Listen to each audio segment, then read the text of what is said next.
Voilà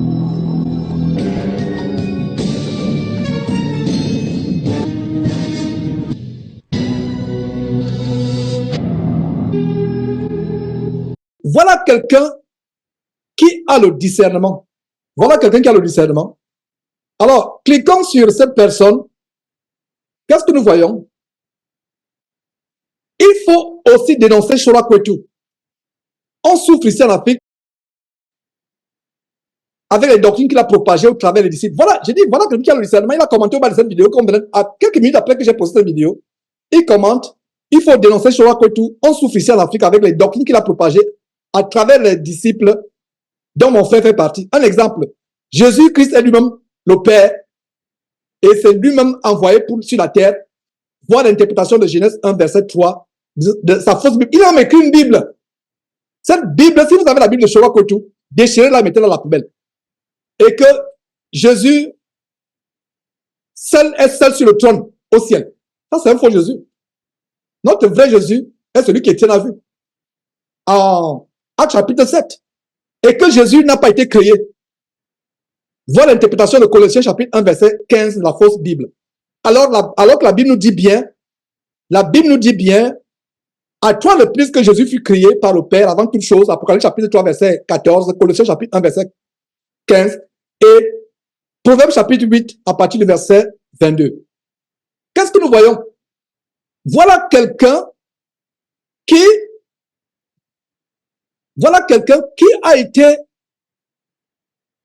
édifié rien que sur la base de la parole de Dieu. Qu'est-ce que je dis à ce frère du Sénégal?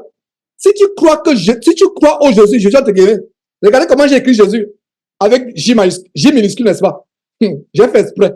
Donc, si tu crois au Jésus de Shola Kwetu, le Jésus bouddhiste de la 4e dimension de Yongisho, qui a en même temps son propre père et son propre fils, c'est que tu crois à un démon et que tu ne connais pas le vrai Messie, le Seigneur Jésus. J'en ai terminé. Ceci était mon dernier message avec toi à ce sujet. Bonne soirée, et etc. Donc, je stoppe le partage et voilà mes frères et sœurs. Ézéchiel, c'est un bien-aimé frère qui cherche le Seigneur comme vous et moi. Rien que le fait que... Quel est le problème d'Ézéchiel? Ézéchiel aurait dû faire comme ce commentaire que je viens de vous lire. Ce commentaire, comment le frère qui a commenté au bas de la vidéo a fait pour discerner? Il a discerné avec la parole de Dieu que Shola Kwetu enseigne notre Jésus. Est-ce que vous voyez? Est-ce qu'il y a deux Jésus? Les gens veulent d'abord que je montre comment Shola Kwetu est en train de boire le sang d'un enfant ou en train de manger le cerveau sortir le cerveau d'un enfant, d'un bébé qui vient d'égorger, qui est en train de boire. C'est ce que vous voulez? Quelqu'un qui enseigne qu'au ciel, il n'y a qu'un seul trône. Et ce trône, c'est Jésus, il n'y a pas Dieu. Qu'est-ce qu'il fait l'Apocalypse chapitre 5? Qui nous montre comment l'agneau de Dieu qui offre le péché du monde, l'agneau, Jésus-Christ, va vers celui qui est assis au trône, prend le livre de sa main. Qu'est-ce qu'il fait de ce verset? Est-ce que vous voyez, mes frères et sœurs, que rien qu'avec la parole de Dieu, vous avez le discernement? Et ça, c'est la première partie de l'enseignement, à savoir le discernement spirituel au travers de la connaissance de la parole de Dieu. Et nous nous exerçons à avoir ce discernement en lisant abondamment la parole de Dieu. Quelqu'un vous enseigne que Jésus est en même temps son propre Père et son propre Fils. Que sur la croix, quand Jésus était sur la croix, et il disait, mon Père, pourquoi m'as-tu abandonné? Il était sur la croix en dimension 4 et il s'adressait à lui-même en dimension 5. Ça, c'est Yongisho, le bouddhiste. Quelqu'un vous dit sur la base de Matthieu chapitre 3, à la fin du verset, que quand Jésus fut baptisé par Jean-Baptiste dans le Jourdain, une voix se fit entendre du ciel, celui-ci est mon fils bien-aimé. Que l'esprit descendit du ciel sous forme d'une colombe et se posait sur lui. Et une voix se fit entendre du ciel, celui-ci est mon fils bien-aimé en qui j'ai mis toute mon affection.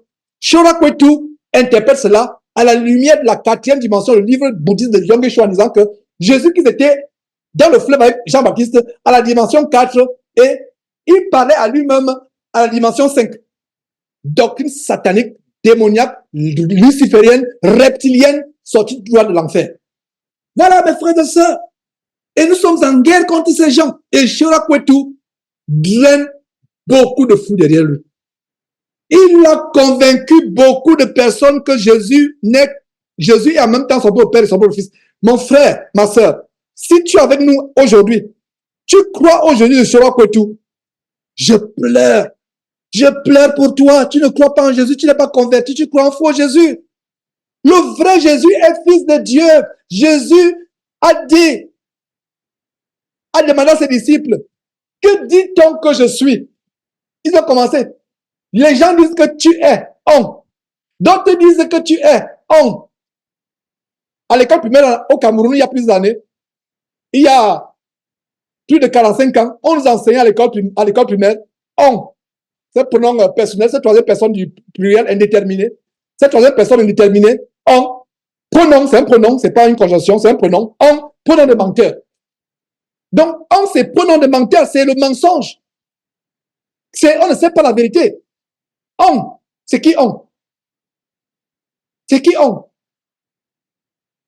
Et les disciples disent, on dit que tu es ceci. On dit que... Et Jésus a dit, vous, que dites-vous que je suis? Pierre, fougueux comme il était, il dit, tu es le Messie, le Fils de Dieu. Jésus s'écrit, dit, ce n'est pas le sang et la chair qui te l'ont révélé. C'est mon Père qui est dans le ciel qui t'a révélé que je suis le Messie. Donc, si vous croyez à notre Jésus, oh, c'est en vain. Vous vous dirigez en enfer. J'espère que nous tous ici, nous croyons au vrai Jésus, qui est le Fils de Dieu, qu'Étienne a vu debout à la droite de Dieu. Jésus-Christ n'est pas en même temps son propre Père et son propre Fils. Jésus est Fils de Dieu. Lui-même, il dit que mon Père est plus grand que moi. 1 Corinthiens chapitre 11, verset 3. L'homme est le chef de la femme. Christ est le chef de l'homme. Dieu est le chef de Christ. Voilà la parole de Dieu, mes frères et sœurs. Voilà le vrai Jésus. Donc, j'ai fait une démonstration à Ézéchiel du Sénégal en disant que si tu lis ta Bible, tu auras le discernement des faux pasteurs avec la doctrine. Donc, rien que ma réponse à Ézéchiel nous montre comment manifester le discernement. Voilà la première partie. Donc, voyons cette première partie. Comment manifester le discernement? Nous manifestons le discernement en lisant la parole de Dieu, en comparant la parole de Dieu avec les doctrines qu'on nous enseigne, avec la pratique qu'on nous enseigne. Si vous voyez un homme de Dieu se faire porter dans une assemblée, en lisant votre Bible, la première question que vous allez poser, qui dans la Bible se fait porter? Il y a une première manière d'avoir le discernement. Cette première manière, c'est quoi? C'est de lire la Bible, de comparer. Aussi simple que ça. Mon frère, ma soeur, si tu as fait cela, tu es béni. Compare. Lis la Bible, compare. Ce que ce monsieur enseigne, est-ce que c'est contraire à la Bible? Quelqu'un te dit que Jésus-Christ est en même temps son propre Père et son propre Fils. Si tu vas au ciel, tu vas voir un Jésus différent de celui qu'Étienne a vu. Jésus, le vrai Jésus, le Messie, qu'Étienne a vu. Étienne a vu Jésus à la droite, Jésus-Christ à la droite de Dieu, à la droite, debout. Lisez Apocalypse, vous allez voir Jésus à côté de Dieu. Lisez les épîtres. Il y a même une année, pendant 2 ans, j'étais en guerre avec des frères, des sœurs, qui croyaient que Jésus est Dieu. Faisons attention. Jésus a toute la plénitude de la divinité, comme nous révèle Colossiens. Mais il est distinct de Dieu. Il a 100% de Dieu. Est-ce que vous comprenez? Il a tout de Dieu. Il a la plénitude de la divinité. Mais il est distinct de Dieu. Il est distinct. Dieu est son chef. Dieu est son père. Il venait pour faire la volonté. Il dit quoi? Ma nourriture est de faire ma volonté. Non.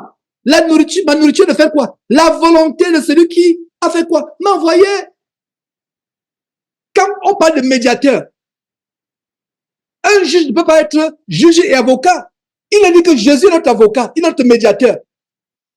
Un juge peut être, à supposer que demain là, je vais au tribunal et je compare devant un juge pour défendre un criminel. Je prends un exemple. Je le juge et l'avocat? Non, c'est pas possible. Je vais dire au juge, je suis venu pour plaider des circonstances atténuantes contre ce jeune homme. Ce jeune homme n'a jamais connu ses parents. Il vit dans la rue. La preuve avec qu'il n'a pas une adresse fixe. Il vit sur un pont. Sa mère l'a abandonné dans une poubelle, il avait 2 ans. Donc, ce jeune homme que vous voyez est victime de la manière par laquelle il est venu au monde. Donc, vous n'allez pas le condamner à mort. Parce qu'ici au Texas, ça mise passe la condamnation à mort au Texas. Donc, donnez-lui quand même, ce jeune homme a besoin d'être réinséré dans la société. C'est pas moi qui vais défendre ce jeune homme et demander au juge, et être juge, le juger et le défendre. Regardez comment les gens manquent de bon sens. Jésus-Christ est notre avocat. Il est notre médiateur. Un médiateur, c'est celui qui met 2 personnes opposées, qui les réconcilie. Par nos péchés, nous sommes éloignés de Dieu. Jésus peut être réconciliateur, médiateur, avocat et être en même temps juge. Un seul est juge, le Père qui est dans les cieux. Nous allons à Jésus par le chemin. Il n'est pas Dieu, il est le chemin vers Dieu, bien qu'ayant la plénitude de la divinité en lui à 100%. Quand on dit plénitude, la Bible dit en Colossiens, en qui habite pleinement toute la plénitude de la divinité. Pleinement signifie 100%. Donc Jésus a tout de Dieu à 100%. Mais il est soumis à Dieu. Il est distant de Dieu. Il est séparé de Dieu. Et nous voyons comment Jésus a été soumis en toutes choses. En toutes choses à Dieu. En toutes choses. Dieu l'a souverainement élevé. Et lui a donné, allons lire Philippiens chapitre 2, une parenthèse. Philippiens chapitre 2, verset 5. Vous voyez comment Jésus s'est soumis à Dieu le Père. La Trinité n'est nulle part dans la Bible. Le mot Trinité, il y a les gens qui me disent la Trinité est-elle biblique. Je dis que montez-moi dans quel verset il y a le mot Trinité. Laissez-moi cette doctrine, ces mots philosophiques qui n'ont pas de sens. Retenons la simplicité de la parole de Dieu. Philippiens chapitre 2. Regardez comment, rien qu'avec la parole de Dieu, on peut discerner que Shora-Kotu enseigne notre Jésus. Mais quelqu'un veut que je lui montre comment Shora-Kotu est en train de boire le sang d'un enfant. Incroyable. Si on fait les vidéos où Shora-Kotu montre le derrière la foule, comment il danse comme Shiva, c'est parce que les gens n'ont pas de discernement. C'est pour ça qu'il y a ces dénonciations. Si tous les chrétiens lisaient la Bible comme vous et moi, il n'y aurait même pas une seule seconde de dénonciation sur Jésus qui était fait. Est-ce que vous comprenez? Vous voyez, regardez le vrai Jésus, Philippiens chapitre 2, verset 5, exhortation à avoir les sentiments qui étaient en Jésus-Christ. Regardez. Ayez en vous les sentiments qui étaient en Jésus-Christ, verset 6, lequel existant en étant Dieu le Père, c'est ça? Non. Existant sous forme de Dieu. Souligné sous forme de Dieu. Il y a une révélation dans sous forme de Dieu. Il n'est pas dit qu'il est Dieu. Il n'est pas dit existant en Dieu créateur du ciel et de la terre. Existant sous forme. Donc, ayant tout de Dieu en lui. Existant sous forme de Dieu. N'a point regardé comme une proie à arracher d'être égal à Dieu. Voilà la révélation. Il existe sous forme de Dieu, mais il ne regarde pas comme une proie à arracher d'être égal à Dieu. Il ne recherche pas l'égalité avec Dieu. Donc c'est un péché très grave d'enseigner que Jésus est Dieu. Vous faites de Jésus égal à Dieu. En fait, votre Jésus devient le diable. Je connais quelqu'un qui a voulu être égal à Dieu. C'est qui? Qu'est-ce qui lui est arrivé? Son nom commence par D, diable. Commence par S, Satan. Ésaïe chapitre 14, Ézéchiel chapitre 28, Apocalypse chapitre 7, chapitre 12, nous montre comment il a été chassé du ciel parce qu'il a été égal à Dieu. Laissez-moi vous répéter une révélation que je donne depuis des années. Écoutez très bien. Déposez vos crayons, vos stylos. Écoutez ces révélations. Écoutez ces révélations, s'il vous plaît. Écoutez ces révélations. Satan a été chassé du ciel. Il sait la gloire qu'il avait au ciel. Il sait comment le ciel est beau. Il sait ce qui lui manque au ciel. Il sait comment le ciel est beau. Qu'est-ce que Satan fait? Comme il n'a plus la gloire qu'il avait au ciel, il veut continuer à recevoir cette gloire en se camouflant derrière un faux Jésus qui a en même temps son propre Père et son propre Fils, un Jésus qui est égal à Dieu. Donc si vous croyez à un Jésus qui est égal à Dieu, qui a en même temps son propre Père et son propre Fils, le Jésus le bouliste, vous avez qui? Vous avez Satan. J'espère que vous avez compris cette révélation. C'est pour cela que quelqu'un qui croit à un Jésus qui a en même temps son propre Père et son propre Fils, croit à Satan directement. Parce que Satan, jusqu'aujourd'hui, veut s'asseoir dans le temple de Dieu, 2 Thessaloniciens chapitre 2, pour s'asseoir dans le temple, il veut s'asseoir dans le temple de Dieu, se déclarant Dieu. Jusqu'aujourd'hui, Satan a toujours recherché comme une proie à être égal de Dieu. Regardez en Ésaïe chapitre 14 ou Ézéchiel chapitre 28. Je monterai au trône de Dieu. Je ferai ceci. Je deviendrai moi-même Dieu. Quelle est la prétention des hommes aujourd'hui dans l'évangile diabolique de la Kabbale juive? C'est être le créateur. Dans la franc-maçonnerie dans laquelle j'ai échappé, dans la franc-maçonnerie, qu'est-ce qu'on enseignait? Tu peux devenir toi-même Dieu. Quel est le premier péché par lequel Adam et Ève ont été séduits? N'est-ce pas la prétention de devenir eux-mêmes des dieux? Satan va mener les gens à devenir Dieu. Satan va être honoré comme Dieu. Et malheureusement aujourd'hui, je le dis avec larmes, une bonne partie de la communauté chrétienne, entre guillemets, adore Satan de manière déguisée au travers de Jésus, qui est en même temps son propre père et son propre fils. Voilà ce qui se passe. Voilà, c'est dangereux. Si quelqu'un parmi nous ne croit pas au Jésus qui est fils de Dieu, oh là là, ça dit que tu n'es pas chrétien. Tu crois en démon. Regardez donc ce verset, retournons donc à notre, j'espère que vous avez compris cela. Des fois, il y a des choses tellement difficiles à expliquer, mais je pense que Dieu m'a donné d'expliquer, et surtout que Dieu vous a donné de comprendre ce qu'il vient de dire, à savoir que Satan prend la gloire de Dieu de manière indirecte, en se faisant passer pour un Jésus qui est égal à Dieu. Est-ce que vous comprenez? Si vous croyez à un Jésus qui est égal à Dieu, vous adorez Satan directement.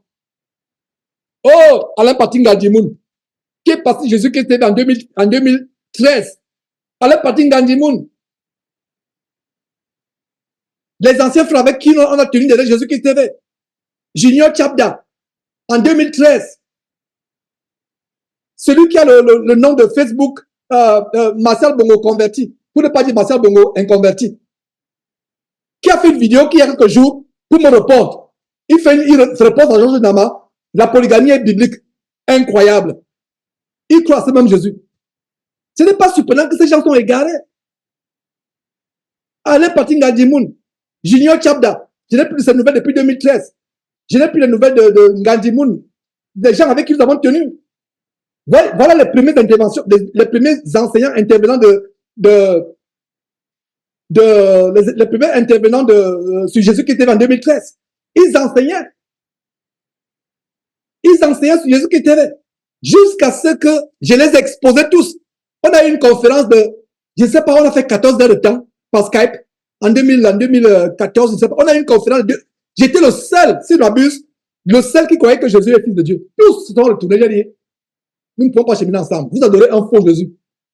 Ils disent que toi qui adores un faux Jésus, non. La Bible montre que vous adorez un faux Jésus. Mon Jésus est chapitre et verset. On s'est séparés. On a fait 14 jours. Pas 14 heures. 14 heures sur Skype. On a eu une conférence.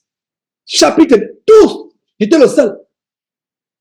Il y avait quelques-uns avec moi à Houston, 2, qui hésitaient. Ils voulaient plaire. Moi, je ne plais pas. Ils voulaient plaire parce qu'ils voyaient, ils avaient peur de ces apôtres par excellence. Moi, je n'ai pas peur d'un homme. Et je rends à Dieu ce qui m'a donné la capacité. Je n'ai pas peur d'un homme, j'ai peur de Dieu seulement.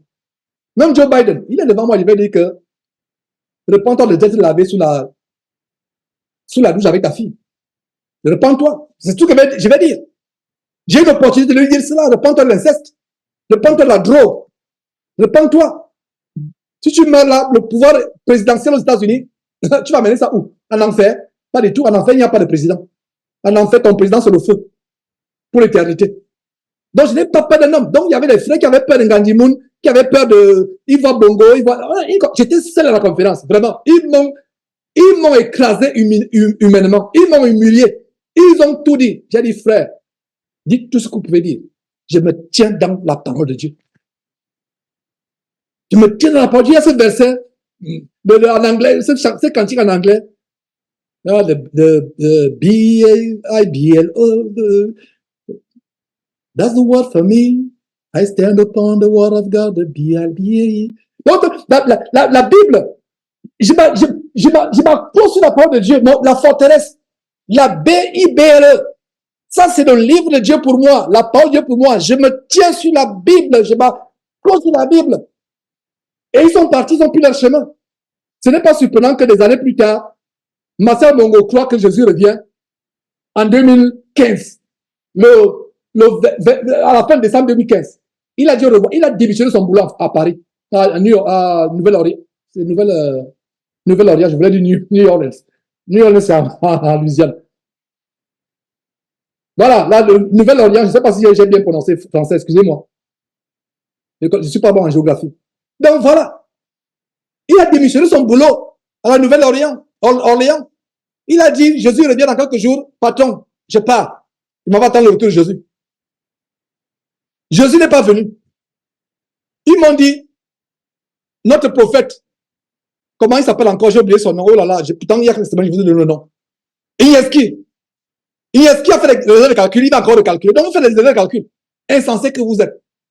Des années après, il y a quelques jours, Marcel Bongo, ancien musicien camerounais, est devenu polygame. Et sa femme accepte. Il a convaincu sa femme que je peux être polygame. Bon, elle va faire comment? Au lieu de prier pour son mari, elle accepte. Et il ose faire une vidéo pour me répondre. Il me répond, et il répond au frère d'Iterlin qui est à Nouvelle-Orléans. Excusez-moi, Orléans. Donc, il répond à Diterlin, il me répond en disant, voilà, Georges doit se repentir, la polygamie est biblique. Les patriarches étaient polygames. Au commencement, dans le jardin, Dieu a dit, l'homme quittera son père et sa mère et s'attachera à deux femmes. C'est ce que vous lisez. Il s'attachera à combien? Une seule femme. Une seule femme. Et les deux deviendront une seule chair. Ce n'est pas les trois deviendront une seule chair. C'est les deux. Maintenant, quelqu'un va me justifier l'égarement des patriarches. L'égarement des patriarches comme le patriarche Jacob. Comme les patriarches comme David, Salomon. Il va justifier. Qui a conseillé à Jacob d'être polygame? N'est-ce pas son oncle Laban? Laban, et comme j'ai enseigné dans le livre de Genèse, allez suivre Genèse, le livre de Genèse, toute sa vie, avant de devenir Israël, Jacob était un bon escroc. Non, même Camerounais ne pouvait pas dépasser Jacob. Et il a trouvé escroc à sa pointure. Laban, son beau-père était plus escroc que lui. Il a trouvé plus escroc que lui. Allez suivre l'enseignement sur les leçons à tirer de la vie de Jacob. Jacob, avant de devenir Israël, n'était pas converti, n'était pas brisé. La polygamie venait d'où? Venait du commandement de Dieu dans la vie de Jacob. Ces gens imitaient les voix des nations. Donc, il fait une vidéo bidon que je n'ai même pas regardé une seconde pour justifier que on peut être polygame. Incroyable. Vous voyez ce qui arrive quand tu crois en notre Jésus. Balota, tout va de doctrine.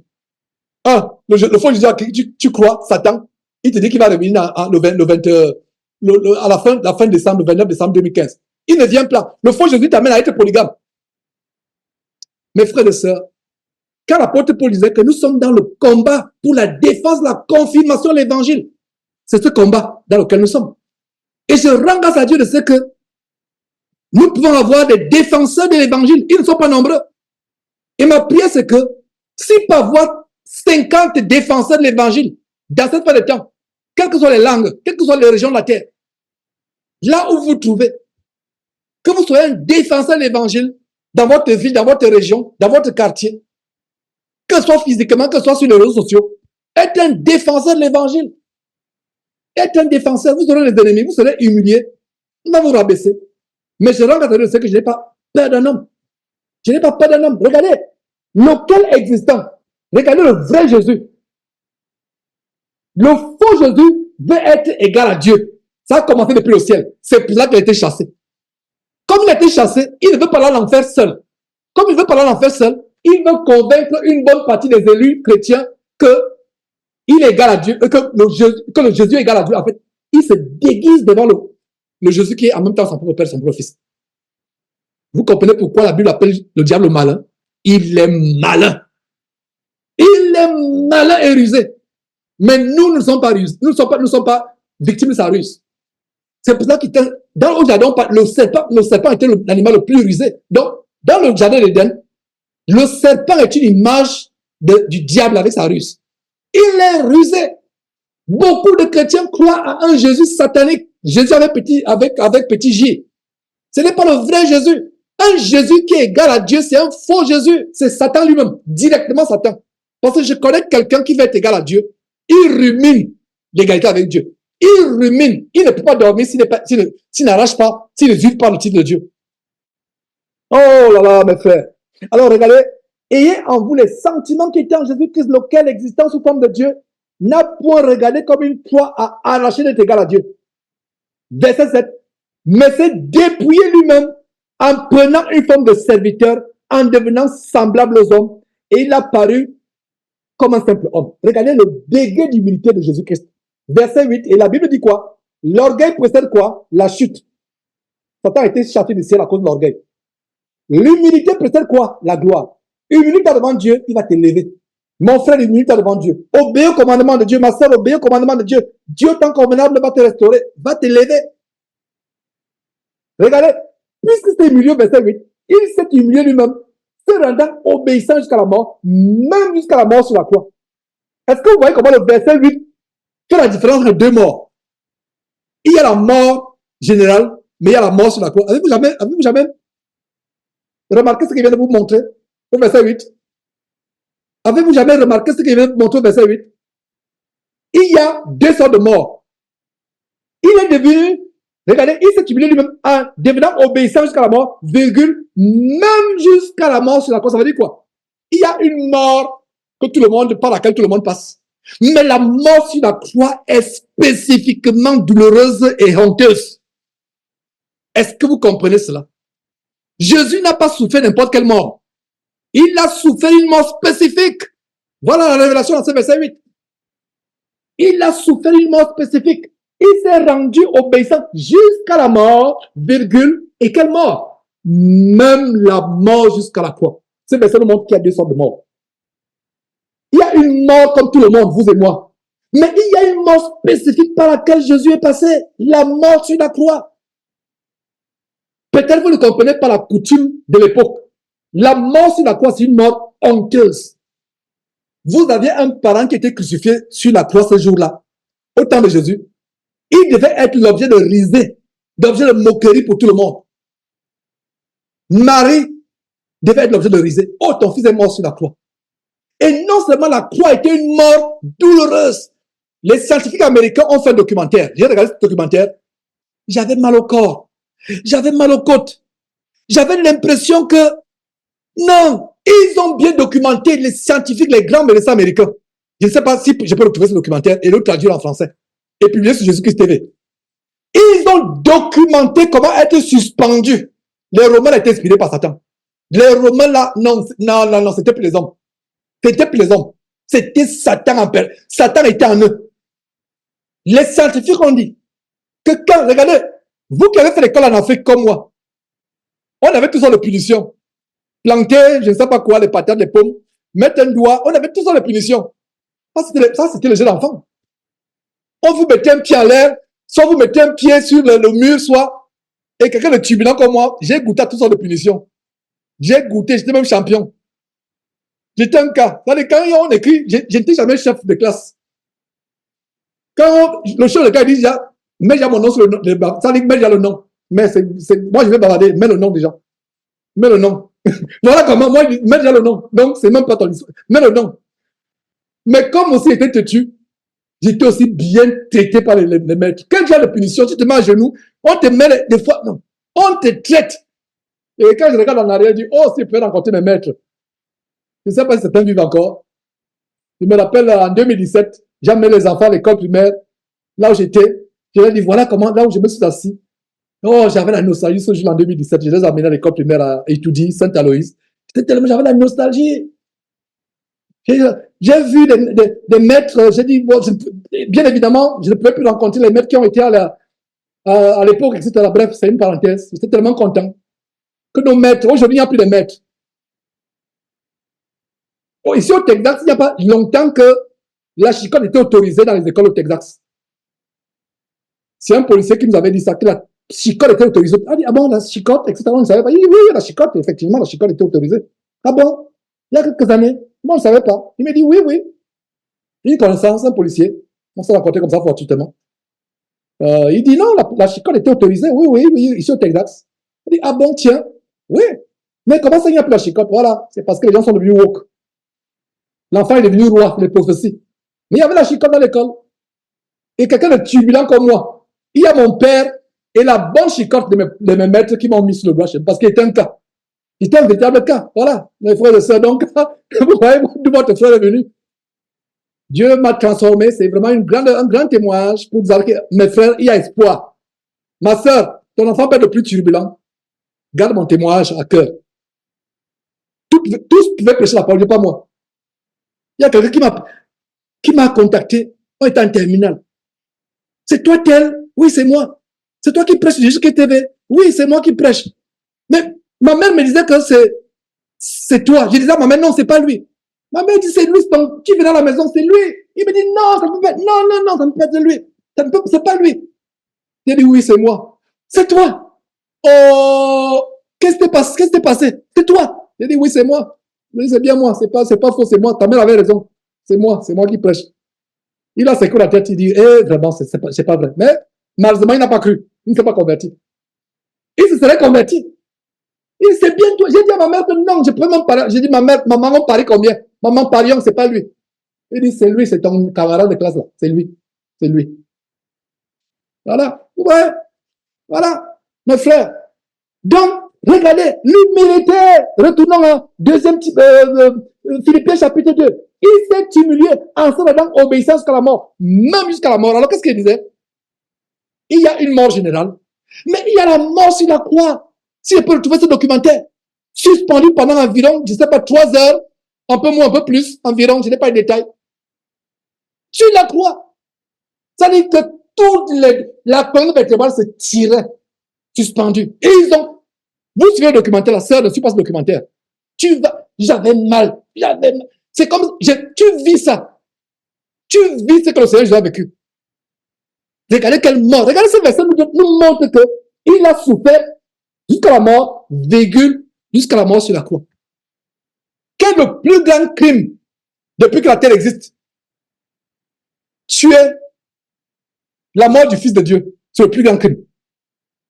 Quelle est la plus grande bénédiction sur la terre depuis que la terre existe? La mort du Fils de Dieu sur la croix. Voilà le mystère de Dieu qui vient de vous révéler. Je reprends. C'est pas la première fois qu'il dit ça, peut-être c'est la deuxième fois. Quel est le plus grand crime dans l'histoire de l'humanité, depuis l'histoire de l'humanité? Tuer le Fils de Dieu. Quelle est la plus grande bénédiction dans l'histoire de l'humanité? Tuer le Fils de Dieu. Que celui qui a les oreilles pour comprendre, comprenne. Alors, regardez comment le clou, ce n'est pas un problème. C'est le fait qu'il soit suspendu. La colonne vertébrale se tire. Il m'est arrivé une fois, je ne sais pas, j'ai fait le sport, et j'ai eu un petit déboîtement. Ça j'ai pas entendu de ce que j'étais guéri sur le champ. Un petit déboîtement de la colonne vertébrale, à la partie lombaire au bas de la colonne vertébrale. Un petit déboîtement petit.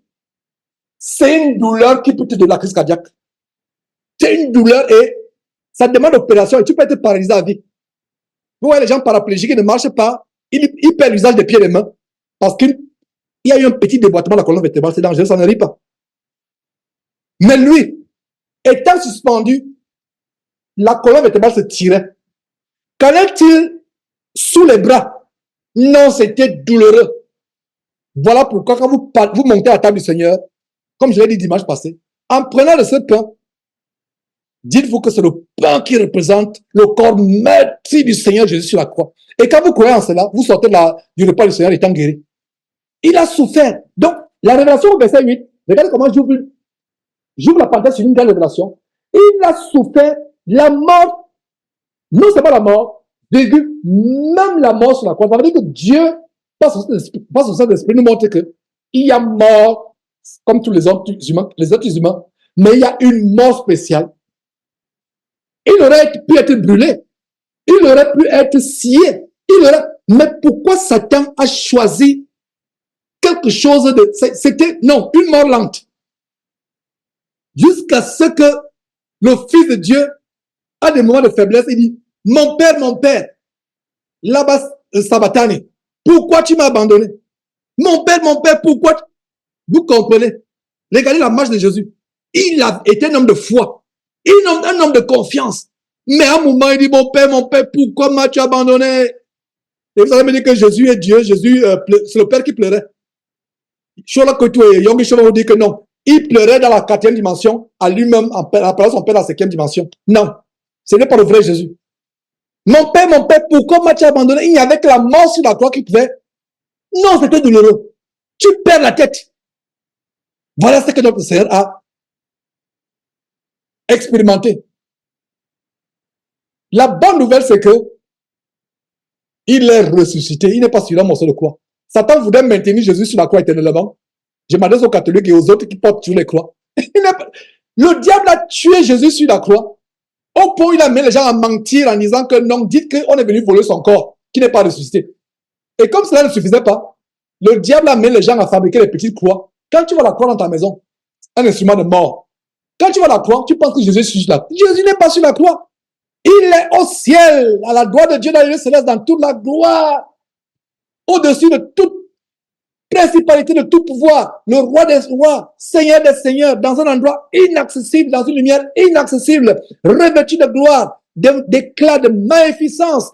Voilà où Jésus-Christ se trouve. Donc, verset 8, il s'est humilié lui-même, se rendant obéissant à la mort, virgule, même jusqu'à la mort sur la croix, la mort de la croix. La mort de la croix. La mort de la croix était moins douloureuse. Donc, quand les faux pasteurs disent mon église, oh là là, ils ne savent pas. Maintenant, vous comprenez pourquoi c'est un blasphème pour un pasteur dire mon église. Voilà quelqu'un qui doit dire mon église. Il a souffert genre de mort. Ton petit pasteur, il est là. Une petite fessée, une petite chicotte. Il va commencer à pleurer comme une femmelette. Une petite chicotte, mais il va dire mon église. Je connais quelqu'un qui peut dire mon église. Le seul. Alors, verset 9, c'est pourquoi aussi, Dieu l'a fait quoi? L'a fait quoi? Il a dit quoi? C'est pourquoi Jésus s'est lui-même élevé. Satan veut s'élever lui-même à un faux Jésus qu'on appelle Jésus, en même temps Père et Fils. Mais le vrai Jésus, quoi, ne s'est pas souverainement élevé lui-même, mais qui l'a élevé? Dieu l'a souverainement élevé et lui a donné le nom qui est au-dessus de tout nom, afin qu'au nom de Jésus, tout genou fléchisse dans les cieux, sur la terre et plus bas que la terre, et toute langue confesse que Jésus est Seigneur, à la gloire de Dieu le Père. Regardez, voilà le vrai Jésus. Voilà le vrai Jésus, mes frères et sœurs. Ne croyez pas au faux Jésus. Ne croyez pas au faux Jésus, croyez au vrai Jésus. Le vrai Jésus. Et regardez, un autre détail, pour faire la différence entre le vrai Jésus, qui est soumis à Dieu, et le faux Jésus qui va être égal à Dieu. 1 Corinthiens chapitre 15.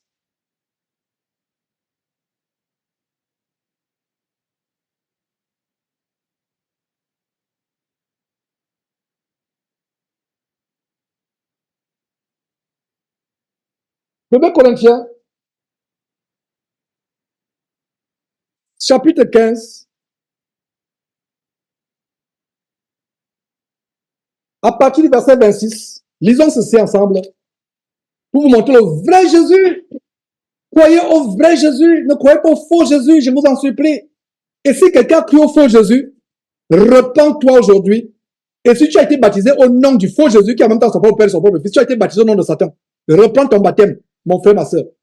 Si un pasteur t'a baptisé en croyant à Jésus, qui en même temps son propre Père, le Jésus de Yongisho, le Jésus de Shorakotu, vous voyez, depuis là, regardez comment j'ai démoli la doctrine de Shorakotu, sans vous montrer que Shorakotu danse les danses de Shiva. Parce que nous, les chrétiens aujourd'hui, nous voulons le sensationnel. Nous voulons montrer Shorakotu en train de faire la magie, en train de brandir son épée de franc-maçon. Non, rien que par sa doctrine, nous montrons qu'il n'est pas de Dieu. Voilà le discernement, voilà un exemple de discernement. Le premier discernement, c'est la capacité de discerner, d'examiner. Voilà. Verset 26, 1 Corinthiens chapitre 15, verset 26. Le dernier ennemi qui sera détruit, c'est la mort. Verset 27. En effet, Dieu, en effet, a tout mis sous ses pieds. Dieu a tout mis sous les pieds de qui? Les pieds de lui, Dieu? Non. Sous ses pieds fait référence à Jésus-Christ. Dieu a, en effet, a tout mis sous ses pieds. Et lorsqu'il dit qu'il a tout mis, il lui a été tout soumis. Parce que si vous lisez plus haut, il s'agit de Jésus-Christ. Au verset 23, Christ comme prémisse, puis ce qui lui appartient. Donc, plus haut, vous allez voir qu'il s'agit de Christ. Alors, le verset 27 nous montre comment Dieu a tout mis sous les pieds de Jésus-Christ. Il n'est pas dit que Dieu a tout mis sur ses propres pieds à lui, Dieu. Comme s'il était en même temps Dieu, en même temps Fils. Non. Dieu est à part et il a tout mis sur les pieds de qui? De son Fils Christ, Jésus-Christ. Alors, mais lorsqu'il dit que tout lui a été soumis, il est évident que celui qui lui a soumis toutes choses a accepté. Ça veut dire quoi? Qui a soumis toutes choses à Jésus? Dieu.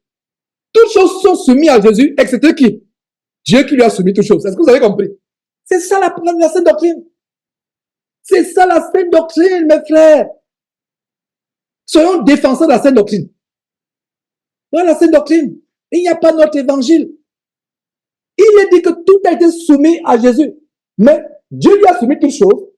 Mais toutes choses là, Dieu qui lui a soumis ces choses, lui-même il a accepté. Ça veut dire que tout est soumis à Jésus-Christ, excepté Dieu qui lui a soumis toutes choses. Alors, verset 28, et lorsque toutes choses lui auront été soumises, alors le Fils lui-même sera soumis à celui qui lui a soumis toutes choses. Soulignez cela. Voilà le Jésus que je vous prêche. Voilà le Jésus que je vous prêche. Et lorsque toutes choses lui auront été soumises, dans le futur, lui-même sera, alors le Fils lui-même sera soumis à celui mettant de parenthèse, Dieu, comme on a vu au verset 27, sera soumis à Dieu qui lui a soumis toutes choses. Voilà la parole de Dieu. Est-ce que vous voyez un exemple de discernement? De discernement qui vient du fait que nous partageons la parole de Dieu. Nous lisons la parole. Donc, le premier discernement vient du fait que nous scrutons la parole. Nous examinons la parole. Allons dans 1 Jean chapitre 4, mémorisez ce verset et mettez-le en pratique. 1 Jean chapitre 4, verset 1. Regardez avec quel amour Dieu s'adresse à nous au travers de son Saint-Esprit. Dieu dit quoi avec amour? Bien-aimé.